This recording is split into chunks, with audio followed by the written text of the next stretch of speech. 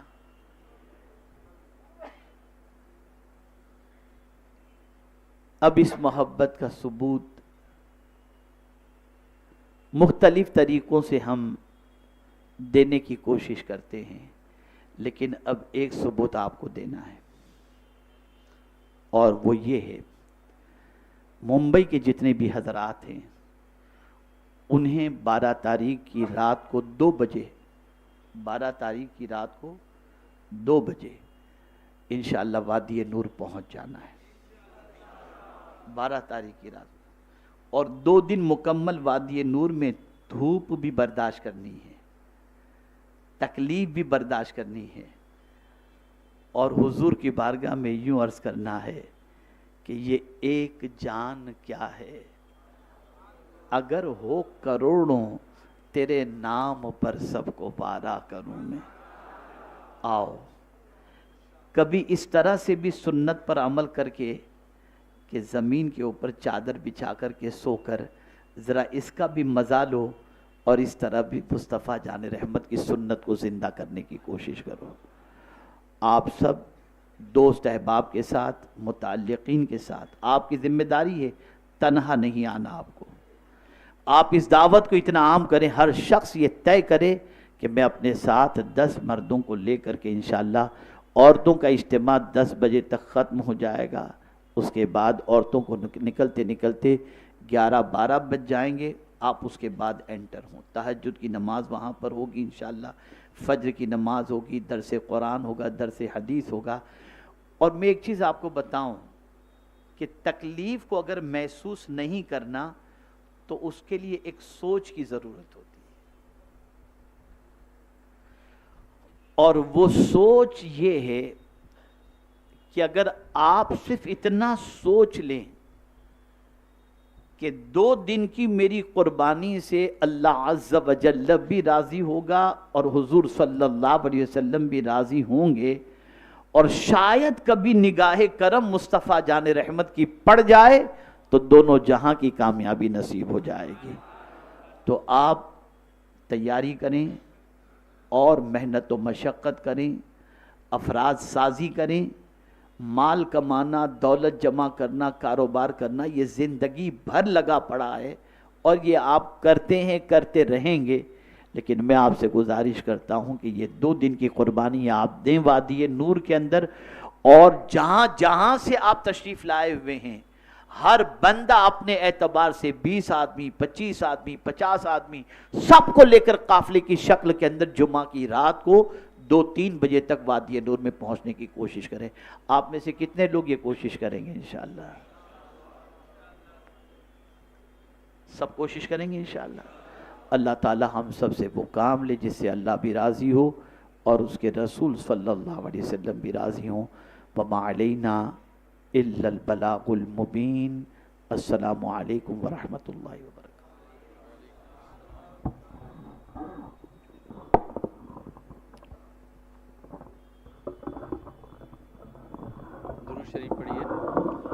صلی اللہ علیہ نبی المی والی صلی اللہ علیہ وسلم صلاۃ والسلام علیک یا رسول اللہ۔ پہلے نوری قافلے کا اعلان ہے۔ 3 روزہ نوری قافلہ 28، 29 اور 30 ان تاریخوں میں منور جائے گا، منور جامع مسجد۔ تو بمبئی سے منور کے لیے یہ قافلہ نکلے گا، 3 روزہ اس میں شرکت کریں، اپنے ساتھیوں کو بھی ساتھ لے کر کے جائیں، اور اس کے لیے ہمارے مبلغین سے آپ رابطہ کریں جو بار آپ کا انتظار کر رہے ہوں گے، تاکہ آپ اپنے ناموں کو درج کروا سکیں۔ قافلے میں بہت کچھ سیکھنے کو ملتا ہے، اس کا خیال رکھیں۔ دعوتی اجتماعات کے سلسلے میں بدھ کے روز 26 نومبر کو سید امین القادری صاحب کا بیان شمس الدین نگر جری مری میں ہوگا۔ اس کی تفصیلات بھی آپ کو ہمارے ساتھیوں سے معلوم ہو جائیں گی۔ خاص طور سے حضرت سے گزارش ہے کہ محمد عمر صدیق صاحب یہ بہت بیمار ہیں، ان کے لیے، اور گلے شاہ قادری صاحب یہ بھی بہت بیمار ہیں، ان کے لیے حضرت خصوصی دعا فرمائیں گے انشاءاللہ، اور آپ سب بھی مل کر دعا کریں کہ اللہ تبارک و تعالیٰ تمام بیماروں کو شفا عطا فرمائے۔ اب ایک کمپٹیشن جو ہوا تھا، بلکہ 3 گروپس میں الگ الگ کمپٹیشنز ہوئے تھے۔ 1500 سالہ جشن عید میلاد النبی صلی اللہ علیہ وسلم کے موقع پر سنی دعوت اسلامی نے اس کا اہتمام کیا کہ سیرت مصطفیٰ کو لوگوں تک پہنچایا جائے۔ اس کے لیے جو بچوں کا گروپ تھا ان کے لیے ایک الگ کتاب تھی، پھر جو عام گروپ تھا ان کے لیے گلدستہ سیرت النبی حضرت کی تصنیف کردہ کتاب تھی، اور جو دارالعلوم کے طلباء ہیں ان کے لیے سیرت مصطفیٰ علامہ عبد المصطفیٰ اعظمی صاحب کی لکھی ہوئی، جو مکتبہ طیبہ سے بھی شائع ہوئی ہے، اس کتاب بڑی ضخیم موٹی کتاب ہے، اس پوری کتاب سے سوالات پوچھے گئے ماشاءاللہ۔ اور ہمارے جو مختلف جو ادارے ہیں ان اداروں کے طلباء نے بھرپور اس میں حصہ لیا۔ بمبئی کے جتنے سنی ادارے تھے وہ اس میں شریک ہوئے، اور آج اس کے انعامات کا اعلان کرنے کی سعادت مجھے حاصل ہو رہی ہے۔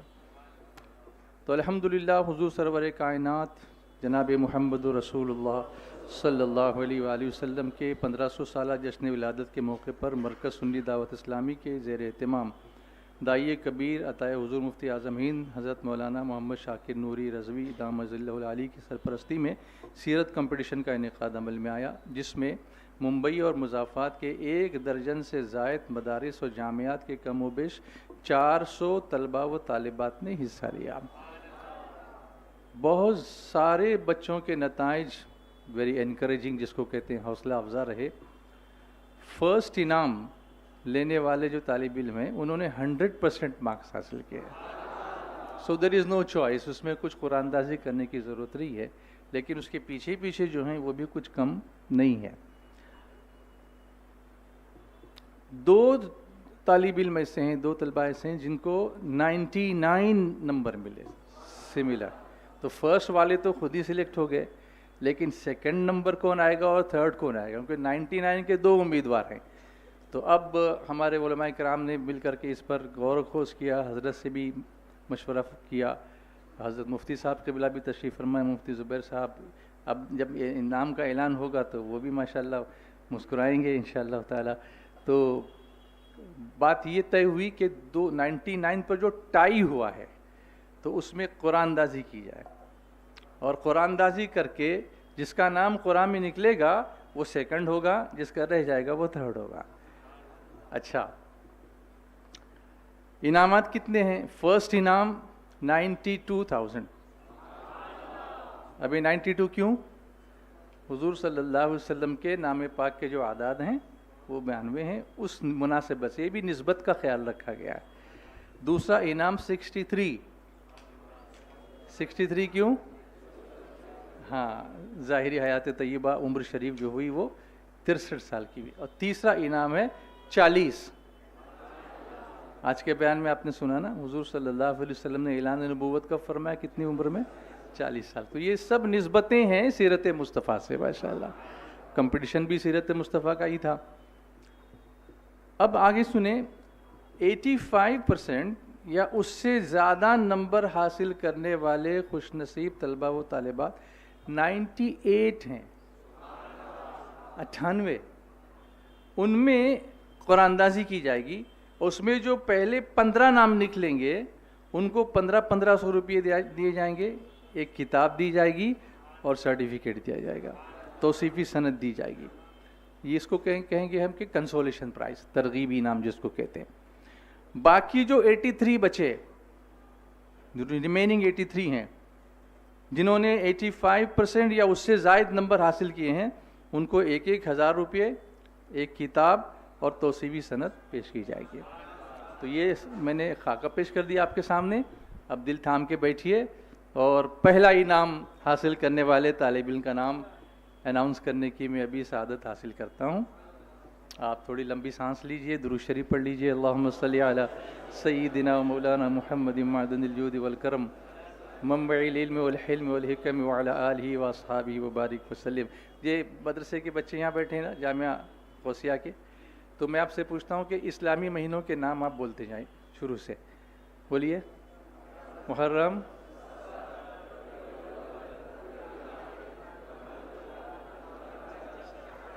رجب، اور اب جو نام آیا شیخ شعبان. ماشاءاللہ ان کا نام آیا، 100% انہوں نے مارکس حاصل کیے ماشاءاللہ. مفتی زبیر احمد صاحب قبلہ کے ہاتھوں سے ان کو انعام سے نوازا جائے گا. بہت بہت مبارک ہو. ہاں ماشاءاللہ یہ مرکزی جو ہمارا ادارہ ہے جامعہ غوثیہ نجم العلوم، جو یہیں پڑوس میں ہے، نیکسٹ بلڈنگ، وہاں زیر تعلیم ہے ماشاءاللہ. بہت بہت مبارک ہو ماشاءاللہ. نعرہ تکبیر، نعرہ رسالت، سبحان اللہ سبحان اللہ. اب میں نے بتایا تھا کہ 99 پر ٹائی ہے، تو ٹائی بریکر کیسے کرنا ہے؟ تو ٹائی بریکر کے لیے قرآن اندازی ہوگی. 2 ناموں میں سے جس کا نام پک ہوگا، we don't know it is. 2 نام میں بتا دوں آپ کو. محمد اجمل بخشی ہے ایک، اور ایک اور جو ہے 99 پر وہ ہے علی مرتضیٰ ابن اسحاق. تو ان دونوں میں سے جس کے نام کا قرآن نکلے گا وہ سیکنڈ آئے گا، جس کا نام نہیں نکلے گا وہ تھرڈ آئے گا. It's up to you now, it's your luck, I don't know. تو حضرت سے گزارش ہے کہ بسم اللہ الرحمن الرحیم.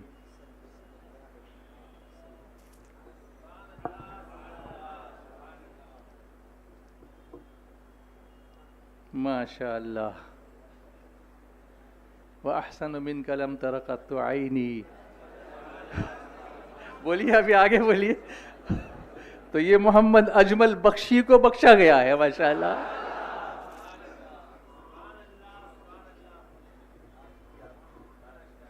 ماشاءاللہ مولانا انصار صاحب استاد ہیں، ان کے ہاتھوں سے ماشاءاللہ ماشاءاللہ. یہ سیکنڈ پرائز ملا. اس کے بعد تھرڈ پرائز نعرہ حیدری ماشاءاللہ علی مرتضیٰ ابن اسحاق ماشاءاللہ سبحان اللہ. یہ ہیں جامعہ ہیرا نجم العلوم ماشاءاللہ. سنی دعوت اسلامی کا ادارہ جو مہاپولی میں ہے، وہاں سے ان کا تعلق ہے. پہلے 2 جو رہے وہ جامعہ غوثیہ سے رہے. سب کو بہت بہت مبارک، اساتذہ کو مبارک. سب کی محنتوں کا ریوارڈ یہاں بھی ملا، انشاءاللہ آخرت میں بھی ملے گا انشاءاللہ تعالی.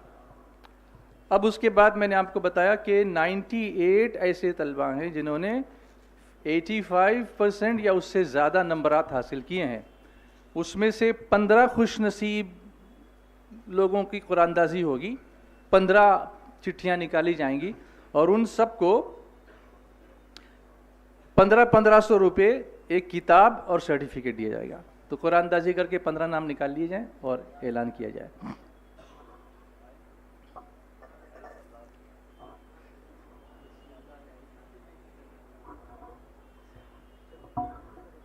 تیری صورت تیری سیرت زمانے سے نرالی ہے، تیری ہر ادا پیارے دلیل بے مثالی ہے. وہ ہے اللہ والے جو تجھے والی کہیں اپنا کہ تو اللہ تیرا اللہ والی ہے. جی اب ان خوش نصیبوں کے نام سن دیے. ماشاء اللہ طالبات بھی اس میں ہیں. قریشی خدیجہ ام الخیر ممرہ مدرسے سے تعلق رکھتی ہے ماشاء اللہ. محمد سیف ابن نعیم جامعہ ہرا مہاپولی. محمد اویس رضا دارالعلوم محبوب سبحانی کرلا. نعیم اختر جامعہ غوثیہ. نعیم اختر یہ ان کو پہنچا دیے جائیں گے انشاءاللہ بعد میں. ابھی یہاں ڈسٹریبیوٹ نہیں ہوں گے یہ انعامات, بعد میں پہنچا دیے جائیں گے انشاءاللہ. صرف ناموں کا اعلان کرتا ہوں. محمد بلال محبوب سبحانی دارالعلوم محبوب سبحانی. فیضان رسول دارالعلوم محبوب سبحانی ماشاءاللہ. چٹھی گری تھی. محمد رمضان جامعہ غوثیہ. شعبان کے بعد رمضان بھی ماشاءاللہ سبحان اللہ.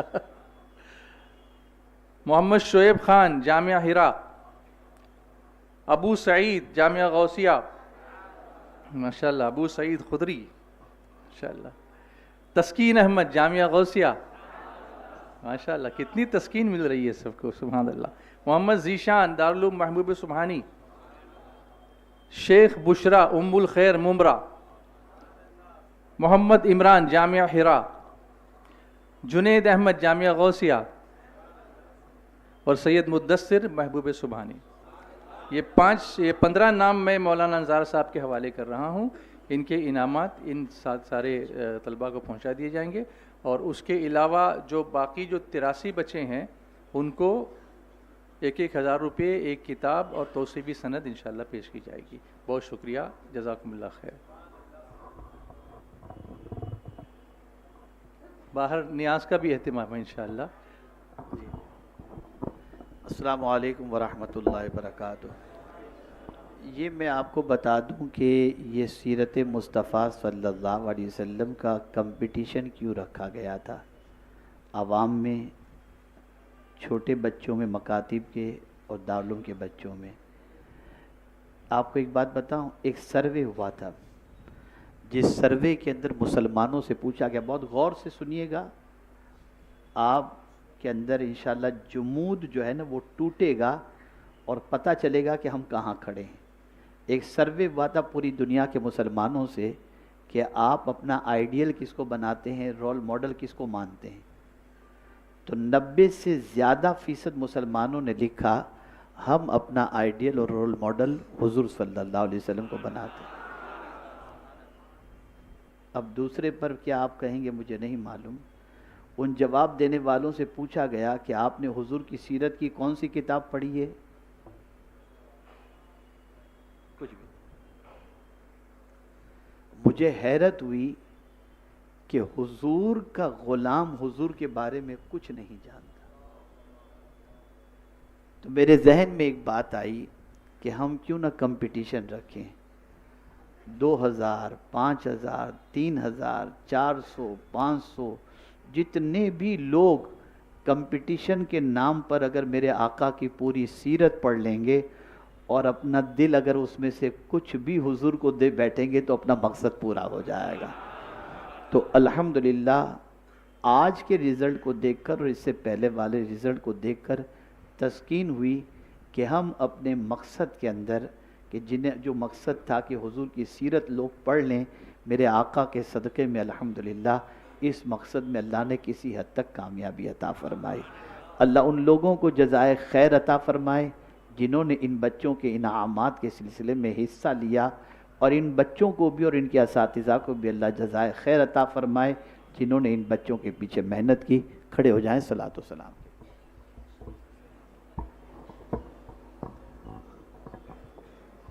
یا نبی سلام علیکہ, یا رسول سلام علیکہ, یا حبیب سلام علیکہ, صلوات اللہ علیکہ, طلع البدر علینا من ثنیۃ الوداع وجب الشكر علينا ما دعا لله داعي يا نبي سلام عليك يا رسول سلام عليك يا حبيب سلام عليك صلوات الله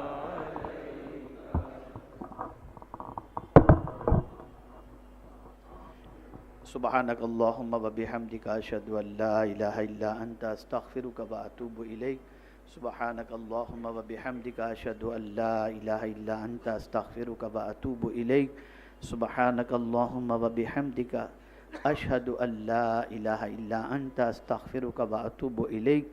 جس سلسلے میں بھی دعا کی گزارش کی گئی اور جو لوگ بھی جس مقصد کے لیے ہاتھ اٹھا کر پروردگار کی بارگاہ میں التجائیں کر رہے ہیں، میرے مولا اپنے حبیب صلی اللہ علیہ وسلم کے صدقے سب کی پریشانیوں کو دور فرما اور سب کی جائز تمناؤں کو پوری فرما، بیماروں کو شفا نصیب فرما، پریشان حالوں کی پریشانیوں کو دور فرما.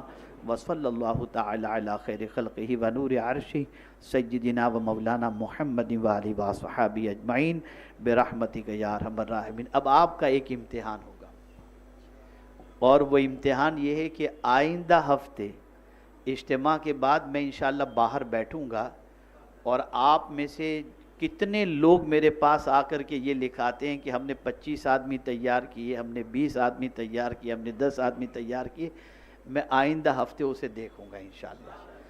تو مجھے خود بخود پتہ چل جائے گا کہ آپ نے میری بات کا خیال کیا اور محنت کی یا نہیں کی، انشاءاللہ اندازہ ہو جائے گا. اور آپ جانتے ہیں کہ پہچان سچ اپنی ہونی چاہیے، تو انشاءاللہ سچ ہی آپ بولیں گے. السلام علیکم ورحمۃ اللہ. بس آج تھوڑا سا